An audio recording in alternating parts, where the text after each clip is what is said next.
So our next section deals with deciphering the 12-lead ECG information, interpreting our 12-lead ECG, which is shown here. All of the 12 leads worth of information that we collect when we apply the electrodes correctly. And the way that I like to approach it is in a series of 5 steps. There are 5 categories of information that we can get. Well, there's more information, but there's only 5 categories that we care about getting from a 12-lead ECG. Rate, rhythm, axis and rotation. I often lump those in together, axis and rotation. Hypertrophy and infarction. Hypertrophy being, of course, enlargement of the heart, infarction being necrosis or hypoxia, damage due to necrosis and hypoxia. We can get information about those from our 12-lead ECG. Rate is by far the easiest, so we're starting there. Rate is the easiest. And we can take a literal mechanical approach to rate because all of the ECG paper that you'll ever use has the same grid in the background, where one large separation, one large box is equivalent to 200 milliseconds, and one small box is 40 milliseconds. This is standardized. It will always be this way, or it should always be this way. One large box is 200 milliseconds, one small box is 40. So, we could physically count out the gradients, or the gradations, the number of boxes between X number of cardiac cycles. Now, when doing rate, by far the easiest way is to use the QRS complex. There's usually only one per cardiac cycle. They typically all line up. They're obvious. They give you a little needle pointer to say which box or which line the cardiac cycle falls upon, or what count to use. And so I'm counting here between 2 cardiac cycles. I start with one QRS complex on the left, one cardiac cycle completes in the middle, and then a second completes at the end. And so I want to count the number of boxes that span these 2 heartbeats. Literally, I would look with a magnifying glass in some cases. I count first the large number of boxes. There are 6 in this green shaded area. 1, 2, 3, 4, 5, 6. But the 2 beats overlap slightly. There are 2 small boxes, one on each side of the green shaded area. So 6 large boxes plus 2 small boxes gives 1.28 seconds. Or 1,280 milliseconds. 6 times 200 gives me 1,200 milliseconds, and then 2 times 40 gives me the 80. So from here, it's just a matter of algebra. If I have 2 beats that last 1.28 seconds, and there are 60 seconds in 1 minute, that gives me a rate of 93.75 beats per minute. I'm just converting the time unit to be a more usable form, beats per minute. I also like writing this out in a slightly different way that gives the exact same answer, because I feel like you can word it a bit more intuitively. And that's shown here in the dark green box up top. And this literally reads from left to right, if 2 beats happen in 1.28 seconds, then how many beats happen in 60 seconds? You can literally read it out. It's not a math equation, it's a sentence written in fractions. If 2 beats happen in 1.28 seconds, how many happen in 60 seconds? You get the same exact number, 93.75. Very precise. Very precise. Time consuming though. You got to be meticulous, have a ruler, a magnifying glass, a calculator to do that complex algebra. There's got to be an easier way. And there is an easier way. We can ballpark this in probably 2 to 3 seconds. let's say hypothetically that every QRS complex landed on one of the large boxes. So very regular and obviously quick heart rate. If we have one QRS complex every large box, that's 0.2 seconds per beat, and if we do the math, that equals 300 beats per minute. So not physiologically possible, but hypothetically. These are our major lines, our major breaks on the ECG paper. If one QRS complex was on every major grid line, that'd be 300 beats per minute. Okay, that's not possible, but what if one QRS complex fell on every second major line? Okay, so there's two large boxes, 400 milliseconds. If every beat lasts 400 milliseconds, and I do the math, that equates to 150 beats per minute. That's a physiological rate. We might see that. You will see that if you exercise moderately hard, at a moderate intensity. Okay, now we're getting somewhere. If you do that for every third major line, every fourth major line, every fifth major line, the sequence will allow you to ballpark the heart rate in a matter of seconds. The sequence is always the same. From one starting point, if you're counting major grid lines, 30, 150, 100, 75, 60, 50. 30, 150, 100, 75, 60, 50. So if I'm counting from this QRS complex, and when I'm using this method, the 300 rule, I want to start with a QRS complex that is on one of the major grid lines, as close as possible to one of the major grid lines. I find that QRS complex, and then I proceed to count major grid lines. First one, 300. Second one, 150. Third one, 100. Fourth, 75. Now, it will be rare that the second QRS complex falls exactly on a major grid line. But that doesn't matter. Here we know heart rate is below 100 and above 75. It's closer to 100. If it were exactly in the middle, it would be 87.5, but it's not. It's closer to 100. So I'm going to go a bit faster than 87, and I'll say low 90s. This is the same trace as we looked at last time. 93.75 is the measured accurate heart rate. Here I say low 90s. And considering that heart rate can vary by 5 to 10 beats per minute, if you walk around, if you sit up, if you're nervous, that's pretty good. That's as close as you'll ever need to get. 300, 150, 100, 75, 60, 50. Just memorize that sequence. You can ballpark heart rate in a matter of seconds.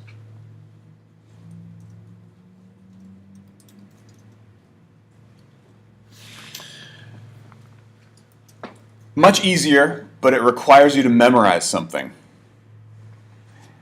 There is yet an easiest option, but it doesn't always work. And it doesn't always work because not all ECG paper has these very tiny tick marks along the top border. If they do, they fall at 3-second intervals. If you're lucky enough to have paper that has these tick marks, each tick mark is 3 seconds passing. And so the 6-second rule would be simply to count the number of QRS complexes you have within 2 of these tick marks in a total of 6 seconds, multiply by 10. If you know how many QRS complexes fall in 6 seconds, multiplying that by 10, you know how many fall in 60 seconds. That gives you a rough estimation of beats per minute. So here I have, not all have these.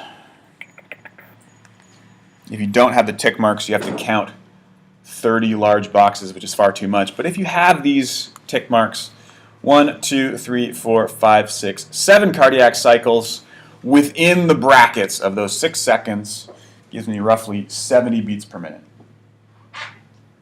It's not as accurate, but it's as easy as counting and then adding a 0.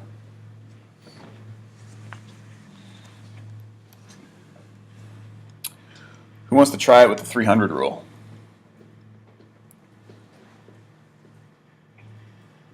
Before we even start, what's the order of the 300 rule? 300, 150, 100, 75, 60, 50. Awesome. Good. Don't even need to do any more studying. You've got it. 300, 150, 100, 75, 60, 50. So who wants to ballpark heart rate here with that rule? Yeah. Give it a shot. Let's go. Let's find a starting point first. So you find a starting point that's closest to your grid mark. Which one do you like? The third one in. Third one in. Yeah. Pretty good. That one. Great. You could also choose that one, but those are the only 2 eligible candidates. So let's do that one. What about the second one? Use the second one? Okay, that might be an eligible candidate too. That's one small box. There's a clear division between this point and the major grid line. It's not ideal.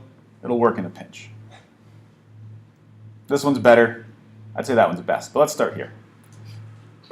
So, count for me. Okay, so 300. Yep. 150, 100, 75, and that one's 60.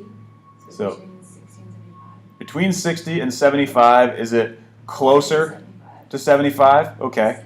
And you could almost break it into thirds. Yeah. So it's right about 70. We get about the same estimation as we do down here. For argument's sake, 300, 150, 100, 75, 60. So because this was off of the major grid line a little bit, our estimation is a bit different when we look over here. It's also possible that the cardiac cycle expanded or shrunk a little bit. 70 or high 60s. I would ballpark that at about 67, 65 if I used this one. And the actual number, if you count the major divisions and small boxes, is 65.2. So this overestimates. The 300 rule is pretty good. It's between the 2 estimates. And then counting 65.2 is obviously the most accurate, but you're not going to sit here and do that in your head from the audience. 300 rule, no problem. This even easier. But obviously it overestimates because there's this much cardiac cycle on the left-hand side and a little bit on the right-hand side that's not accounted for. So our estimate is a bit too high.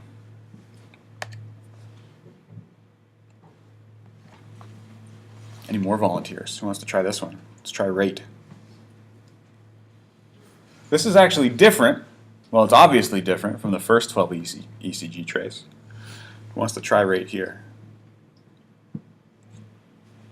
Any method that you want. Yeah, go ahead. 300 rule. Where are you going? Top left? This first one? Okay.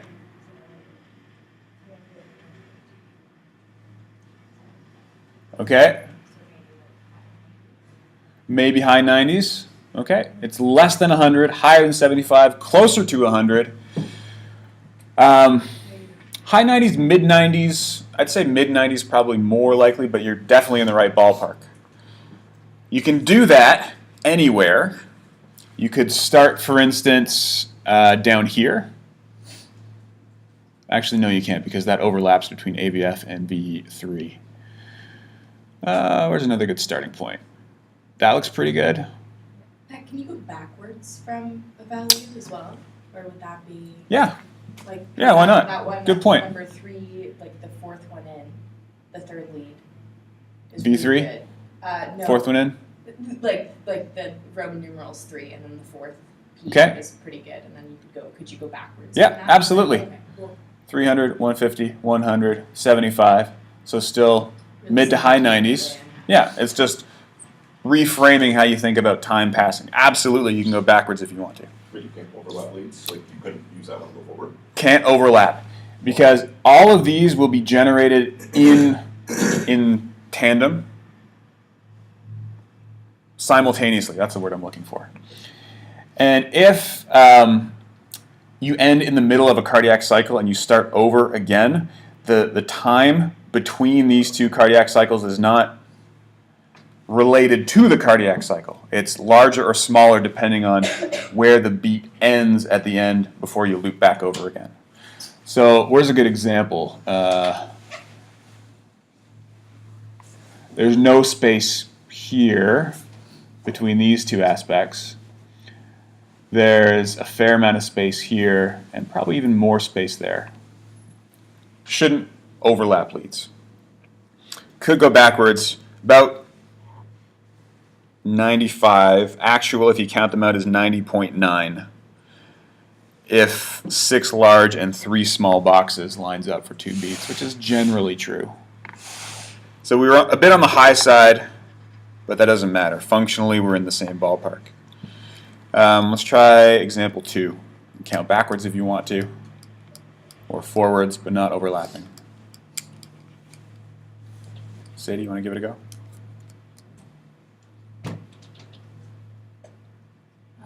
Could I use 300? Yeah, whatever you want. Where do you want to go? The first one. Lead. Second one Lead 1, in. Yeah. second QRS complex. Go 300, 150, 175, 60. Okay. So it'd be probably mid-70s. Mid-70s, maybe low 70s, if we think about it in thirds. Yeah. There's 15 beats between 75 and 60, so 1/3 is 5, probably around 70. It just happened that these two examples and the other examples really overlapped. I'd say about 75 or 73. Actual 68, if you count it out. So estimate a little bit high, and often, I think I took it out of this one, but often you'll see in the summary what the heart rate is. It defeats the purpose of having to count everything out. And you'll also notice something about this trace, which is really nice. We have a lead 2 trace all along the bottom here. Being the most representative, we have more information about lead 2 before we break it out into individual frontal plane and and horizontal plane leads. Yeah.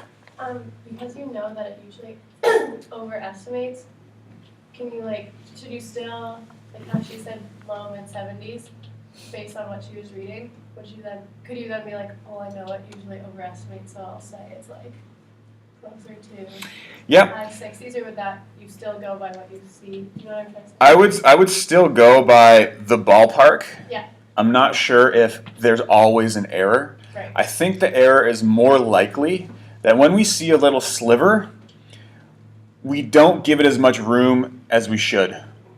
Like if we go 300, 150, 175, we're thinking 73, 72, but that space accounts for a larger gap in heart rate than we give it credit for.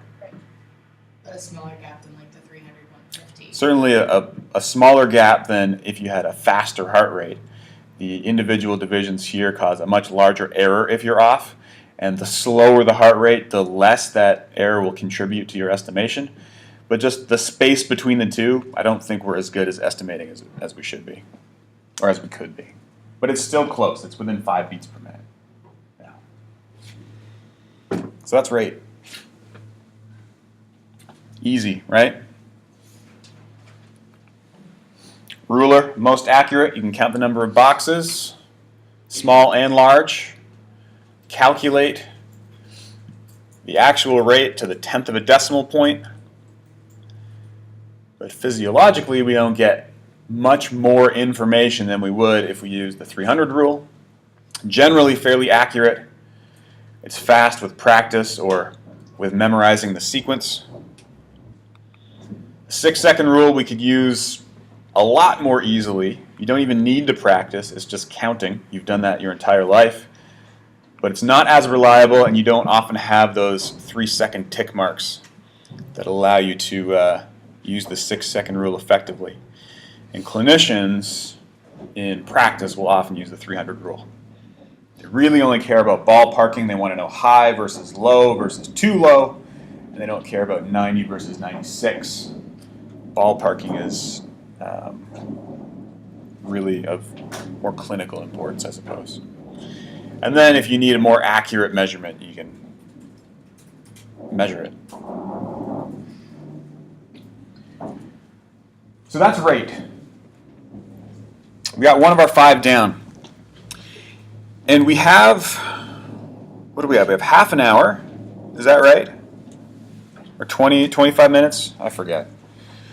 I'm going to start rhythm, but rhythm is one of the more complicated ones where there is a bit of interpretation to whether the rhythm is normal or abnormal. So I'll present the idea, and then as we talk about examples, as we make that switch, we'll pause for today and we'll pick it up when we come back to class next week. Because we're ahead on the material, but I think it's worth talking about rhythm. And the concept of rhythm is simply irregular or not.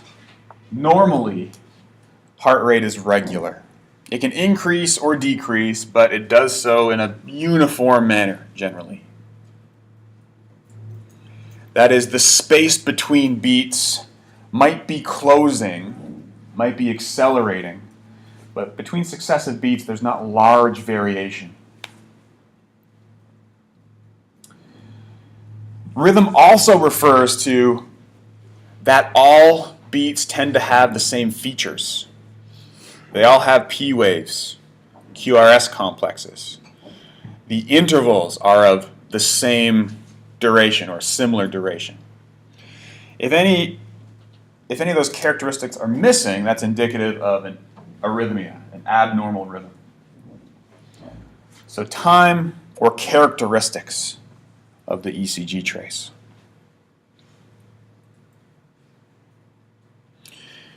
Depending on what the arrhythmia is, it's possible that some of these traces might look completely normal, and others are obviously missing some components. It just depends on the vector of the electrical activity, where the error is, and where you're looking in the heart. They will never show different time frames, though. So some characteristics might be missing, but the heart rate will always be reflected the same way between all of these traces.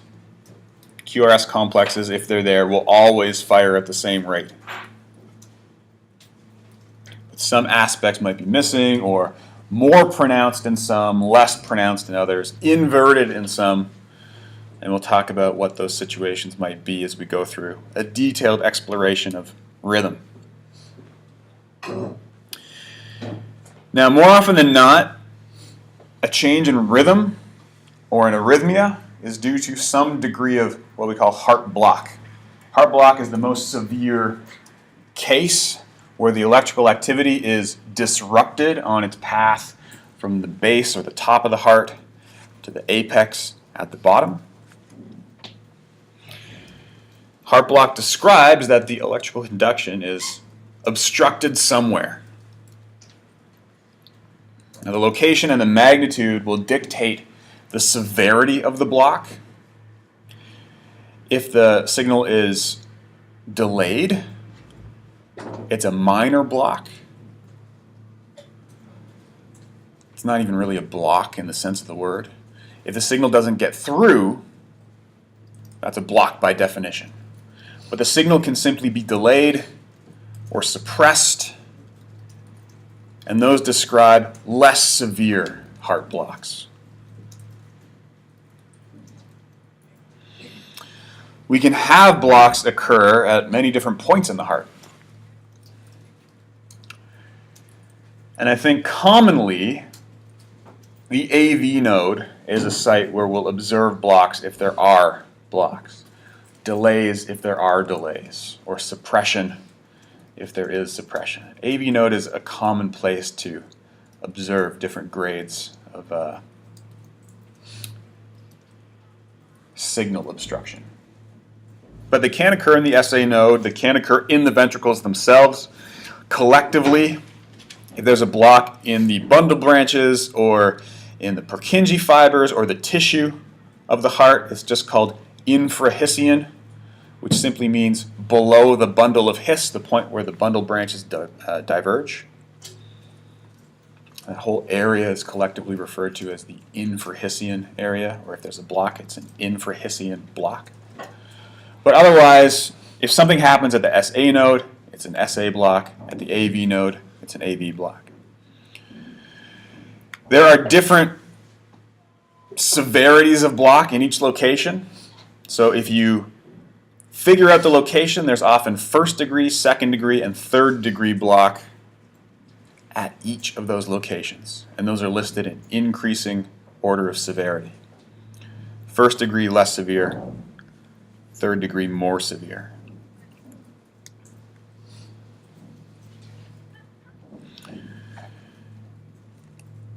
Yeah, and I have that written here. For a third degree, more severe. If the block is transient, so something temporary happens and the signal is delayed or rerouted, it's not a big deal. The pacemaker cells will normally reset in a healthy heart, and then the cardiac cycle will continue as normal.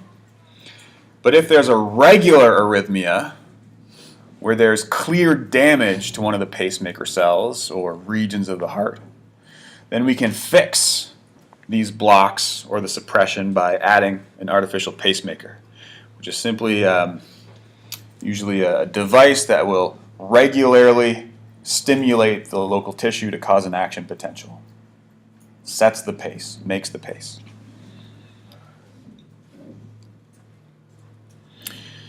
So we're going to talk about these different kinds of blocks and the different severities of these blocks in this subsection.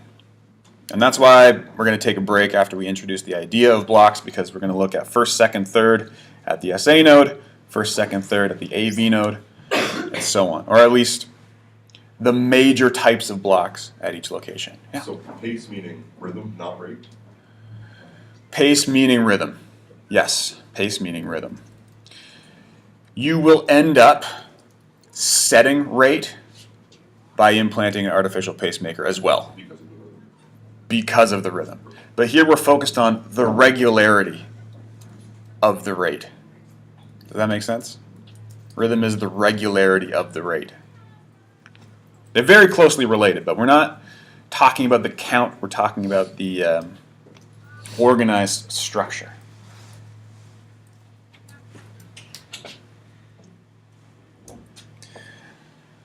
So I'll introduce SA block first, before we get into some examples.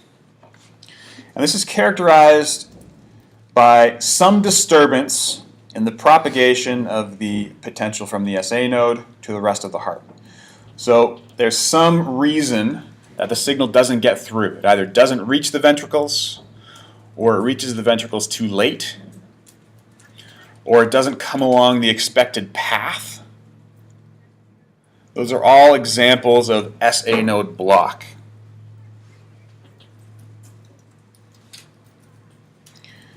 There's less severe types of block where the signal still gets through, is what we might call suppression. It's not blocked.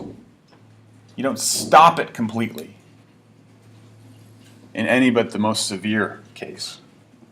And when it's not stopped completely, we'll think of it as suppression.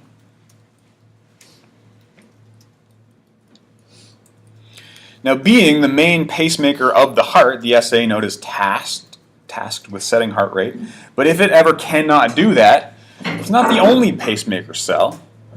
There are at least 3 major bundles, and then many minor bundles as well. So within the atria, every cell has the ability to spontaneously depolarize. Every cell has automaticity. And if the SA node is damaged or too slow, those other regions will set the cardiac cycle. The SA node will be reset by the action potentials from other foci, which I think is the plural for focus. I don't think it's focuses, I'm pretty sure it's foci, but regions, specific targeted regions in the atria. This is a nice entry point because it's not life-threatening. Even if the SA node is completely blocked, the AV node will pick up the role of pacemaker. It's slower than the SA node, But the heart can still function reasonably well with only the AV node dictating pace.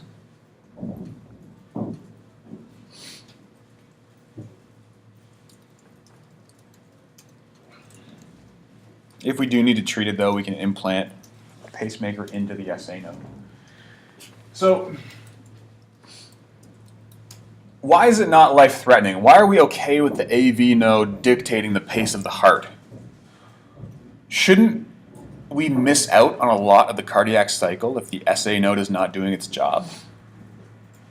What are we missing out on if that's the case? Preload. Yeah, these are full. Describe preload. Exactly right. But what's preload? The filling of the ventricles before. Perfect. Filling of the ventricles. So if the SA node doesn't fire, do the ventricles not fill? No, they don't fill, or no, what I said is incorrect and they still fill? They still fill, absolutely. It's not that they don't fill, it's just that the atria contracting force a larger volume of blood into the ventricles for distribution to the body. They still fill. Gravity still allows blood to flow downhill into the ventricles. We just don't get that extra little pump at the end before the ventricles contract. So we're still okay with the AV node setting the pace, even if it's slower. It can still increase and decrease with exercise, although you might exhibit some exercise intolerance because your heart rate's not fast enough to deliver blood to the body. But it still does the job of a heart, is what's important. Yeah, what does it? Doesn't the AV node like delay the contraction of the ventricles a bit so that they can fill? Like, would that be compromised in this case? Nope. No, it's a good point, and I'll bring the slide up to compare and contrast the different foci that depolarize automatically. What you're saying is true. The AV node does delay the signal from being sent to the ventricles, but it does so because of its inherent slow pace, its inherent slow depolarization rate. It doesn't stop it because there's an impediment to the flow of the electrical signal. It has this slower rate that delays the signal. So if we're only relying on this signal, the cardiac cycle is still delayed to allow filling, and that characteristic is unchanged. Does that make sense? Yeah. So it's just slower. It's just slower because we're relying on the intrinsic natural depolarization of the AV node. And here the AV node is referred to as a junctional focus or junctional foci. It's at the junction between the atria and the ventricles, and often between the left and the right side of the heart. And those inherently have a lower intrinsic pace, 40 to 60 beats per minute, than the upstream foci. So then basically, if the SA node is working, it like overrides, kind of. Yes. If the SA node is working, that signal gets sent at a faster rate, and so these depolarize before they would intrinsically depolarize, which resets them so they aren't allowed to set the pace of the heart. There won't be multiple signals sent from overlapping action potentials being set through the conduction system. Make sense? So we normally have the SA node, which, because it fires faster, doesn't allow the downstream foci to spontaneously depolarize. But if there's ever a block here, and the signal doesn't get through, or the signal is rerouted, or the signal is delayed, then the downstream foci will initiate contraction. And the first downstream foci that you run into are other cells in the atria. There are cells in the walls of the atria, near the SA node, at the base of the atria, that all exhibit automaticity, the ability to spontaneously depolarize. They're slower than the SA node, but faster than junctional rhythm. And so if the SA node itself is blocked, the other parts of the atria will pick up the role of of making the cardiac cycle, of setting the pace of the heart.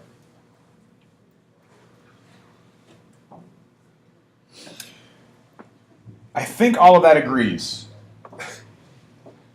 I think all of it agrees. I want to go back and look through the video and make sure. I don't want to mislead you, but I think all of that agrees. And if it makes sense to you, we'll move on. Okay. So if there's an SA node block, then the hierarchy is as follows. Now, if the atrial foci take up regulating heart rate for whatever reason, there are a few different phenotypical 12-lead ECG traces that we can observe.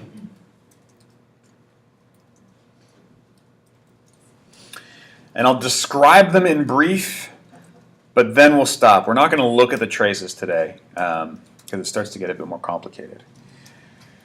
So if the SA node, which is a single point that defines rhythm normally in the heart, doesn't work, there's no clear second in command.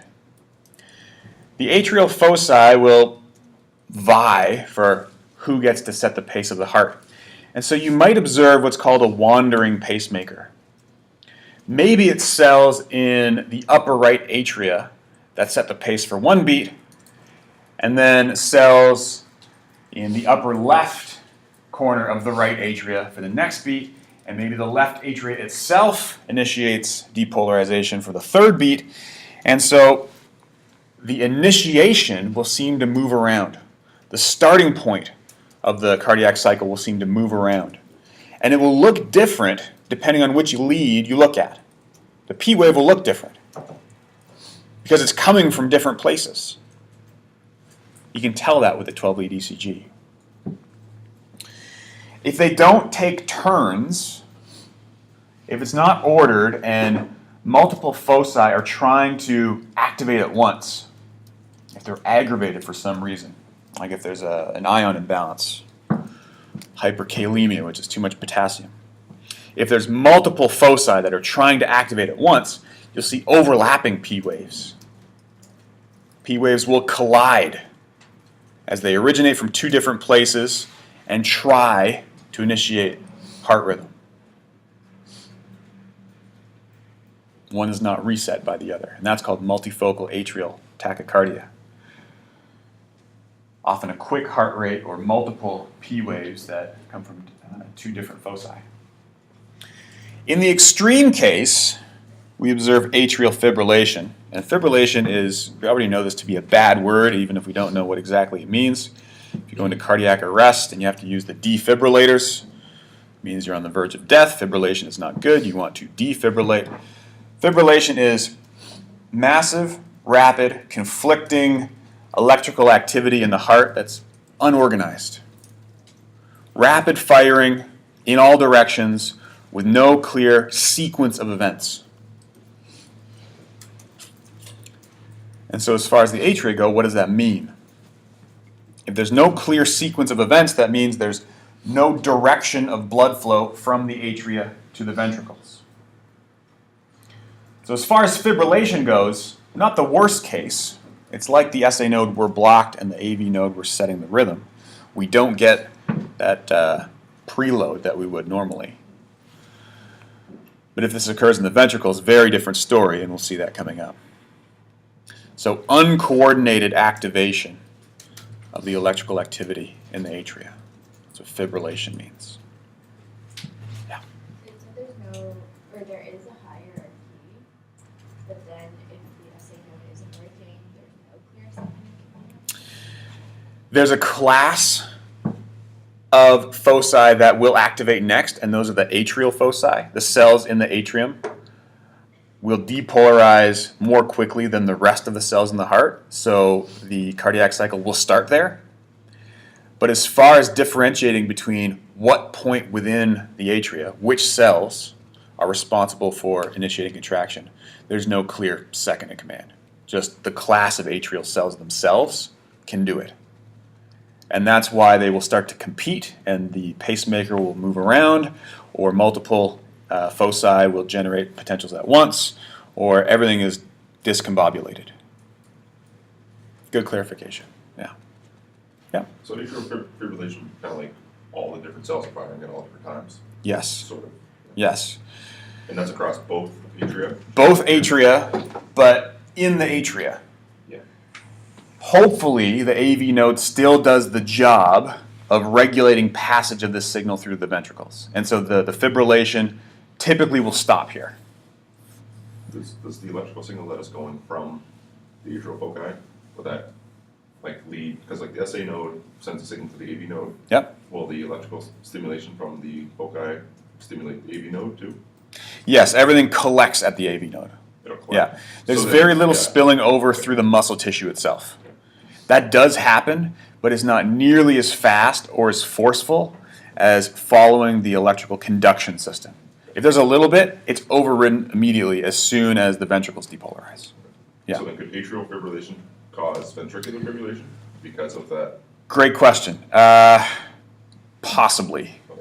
If there's damage to the AV node, so passage to the conduction system is not normal, I would say yes.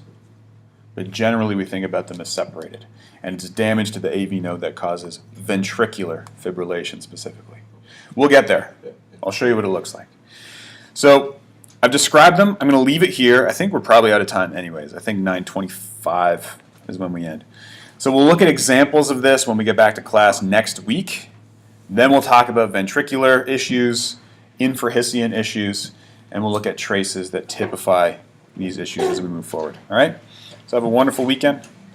Is it homecoming this weekend? So Behave, right? You guys are responsible now. You're in 4th year. You got that out of your system. Have fun.